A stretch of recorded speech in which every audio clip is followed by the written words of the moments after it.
Hello, my name is Mahita Malhotra, and I was the discussion leader for Team Two's presentation one. Okay, so my first question to you would be, why is it important to use all three modes of persuasion, and how might over-reliance on one of them weaken the message? So the three modes of persuasion would be the logos, pathos, and ethos that we learned from the Aristotle um, reading. And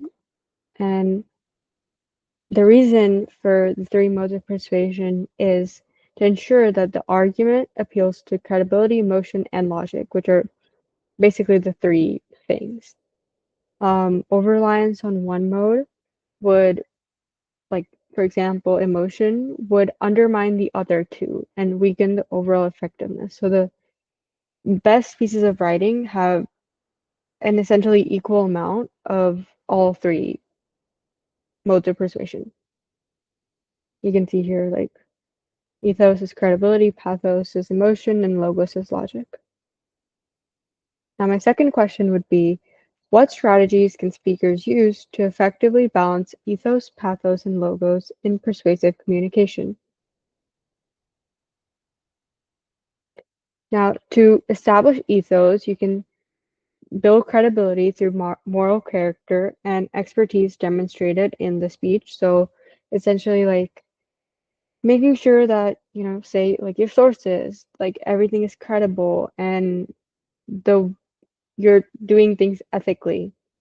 For pathos, that's appeal to emotion. So understanding what the audience believes and values, and then actually connecting with them without, manipulating them or like any creating any negative emotions, basically.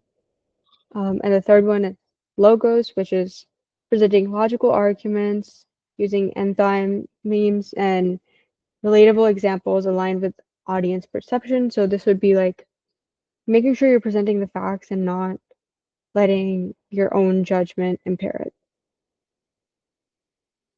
Um, so the integration of all three would include like balancing them so there's no overpowering. As I said before, a good piece of writing has all three equally. And also just persuade truthfully, avoid irrelevant things, like just make sure everything you're doing is truthful. So when does rhetoric become unethical? Rhetoric becomes unethical when it deceives the audience or exploits their emotions. So this would, I think I said it before, so like if you create negative emotions for your audience or say like things that are not actually factual, that can make the rhetoric unethical. So the example given here is misleading ads or fear-mongering in speeches. And my next question is, how should rhetoric adapt to its audience? So adjusting rhetoric to an audience involves researching their values and concerns, using relatable examples and language, and basically just making sure you are speaking to your audience. You know what your audience is, you know what they want, you know what they would like to hear, but also still being truthful because you don't want to change the narrative just because your audience thinks a certain way. Yeah, as that's the next sentence. Like over adapting to please an audience can risk losing authenticity. So like don't overdo it because you may make them you may make it seem like, oh, you're just saying it for the sake of it. And my next question is, how are rhetoric and dialect used today?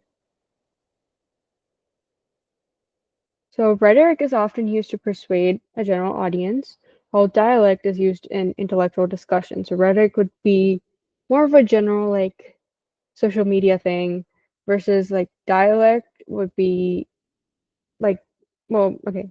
Rhetoric would be more of a social media thing that's like, oh, you're just posting or um some influencers or just persuading you to buy something, right? Dialect would be more of a why should you buy that product? It's intellectual, so it's like why things are the way they are, and like actually focusing on the facts and evidence.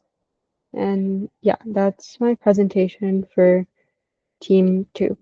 Thank you.